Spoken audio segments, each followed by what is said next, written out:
ভারত আর জাপানের মধ্যে যে সম্পর্কটা বাড়ছে সেটা নিয়ে আজ আমরা একটু গভীরে যাব। আমাদের কাছে বেশ কিছু রিপোর্ট আর বিশ্লেষণ আছে। চেষ্টা করব এই যে অংশীদারিত্ব বাড়ছে এর আসল কারণ আর তাৎপর্যটা বুঝতে। শুরুতে একটা বড় খবর কিন্তু সবার নজরে পড়েছে।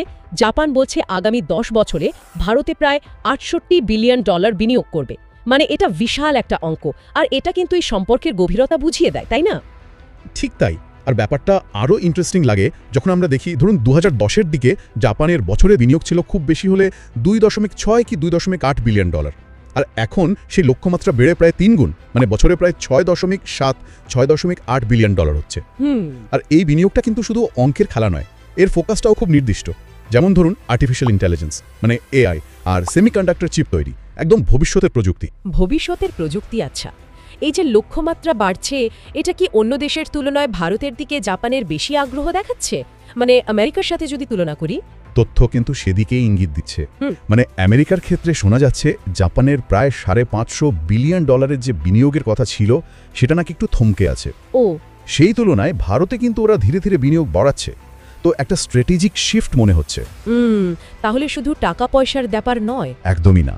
এই সম্পর্কটাকে এখন বলা হচ্ছে বিশেষ কৌশলগত এবং বৈশ্বিক অংশীদারিত্ব। মানে অর্থনীতির বাইরেও নিরাপত্তা, প্রযুক্তি, আন্তর্জাতিক ক্ষেত্রে একসাথে কাজ করা, এই সব দিকেই জোর দেওয়া হচ্ছে। সেদিনও 2025-এর জাপান ভারত শীর্ষ সম্মেলনেও এই কথাগুলোই আবার বলা হয়েছে। এই কৌশলগত ব্যাপারটা কি প্রধানমন্ত্রী মোদির ঘন ঘন জাপান সফরেও বোঝা যায়? মানে আমেরিকার সফরটা বাদ দিলে ফ্রান্স আর জাপানই তো মনে হয় সবচেয়ে বেশি বার গেছেন। হ্যাঁ, উৎসগুলো তো তাই বলছে। এটা কিন্তু একটা বড় ব্যাপার। মানে রাজনৈতিক নেতৃত্ব বদলালেও সম্পর্কের মূল ধারাটা একই থাকছে। এটা একটা ধারাবাহিকতা আর আস্থার পরিচয় দেয়। অনেক দেশের ক্ষেত্রে কিন্তু এমনটা দেখা যায় না। ঠিক, এই ধারাবাহিকতার ফলেই তো বড় বড় প্রকল্প হচ্ছে নিশ্চয়ই। যেমন ধরুন ভারতের প্রথম বুলেট ট্রেন। হ্যাঁ, ঠিক ধরেছেন। মুম্বাই আহমেদাবাদ যে হাইস্পিড রেল হচ্ছে, সেখানে তো জাপানের ওই বিখ্যাত শিনকানসেন বুলেট ট্রেন আসছে। এটা একটা বড় উদাহরণ। আবার দেখুন মহাকাশ গবেষণার ক্ষেত্রেও চন্দ্রযান 4 যদিও ভারত একাই করছে, কিন্তু পরেরটা মানে চন্দ্রযান 5 মিশনের জন্য জাপান আর ভারত একসাথে চাঁদের দক্ষিণ মেরু অভিযানে নামছে। চুক্তি হয়ে গেছে। ইন্টারেস্টিং। অর্থনীতি, প্রযুক্তি দেখলাম। আচ্ছা, নিরাপত্তা বা ডিফেন্সের দিকটাতে কি হচ্ছে? মানে 2008 সালের একটা চুক্তি আপগ্রেড করার কথা শোনা যাচ্ছে। হ্যাঁ, ওটা একটা গুরুত্বপূর্ণ পদক্ষেপ। ওই চুক্তিটা আপগ্রেড করার ফলেই কিন্তু উন্নত প্রযুক্তি বিনিময়, মানে টেকনোলজি ট্রান্সফার, আরও ঘন ঘন যৌথ সামরিক মহড়া, এগুলোর পথ খুলে গেছে। ভবিষ্যতে হয়তো ডিফেন্স টেকনোলজি নিয়েও বড় কোনো ঘোষণা আমরা শুনতে পারি। আসলে দুটো দেশই তো একটা মুক্ত, খোলা, নিয়ম ভিত্তিক ইন্ডো প্যাসিফিক চায়। Indo Pacific. হ্যাঁ, মানে সমুদ্রে অবাধ যাতায়াত, আন্তর্জাতিক আইন মেনে চলা, এই বিষয়গুলোতে ওদের ভাবনা চিন্তা বেশ একরকম। এটাই নিরাপত্তা সহযোগিতাকে আরও মজবুত করছে। তাহলে সরকার বা বড় কোম্পানির বাইরে সাধারণ মানুষের স্তরেও কি এই সম্পর্ক পৌঁছাচ্ছে? মানব সম্পদ নিয়ে কিছু? অবশ্যই, এটাও একটা বড় দিক।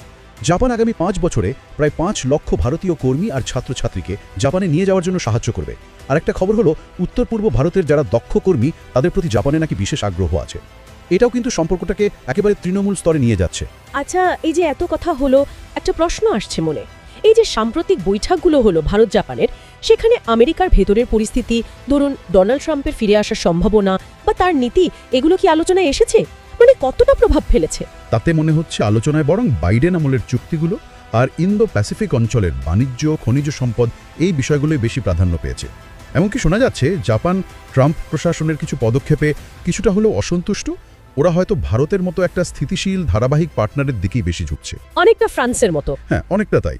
ফ্রান্সের মতো জাপানকেও ভারতের জন্য খুব নির্ভরযোগ্য বন্ধু হিসাবে দেখা হচ্ছে, যেখানে দেশের ভেতরের রাজনৈতিক হাওয়া বদলালেও দ্বিপাক্ষিক সম্পর্কের মূল সুরটা পাল্টায় না। তাহলে সব মিলিয়ে যা বুঝলাম, এই উৎসগুলো থেকে একটাই ছবি উঠে আসছে।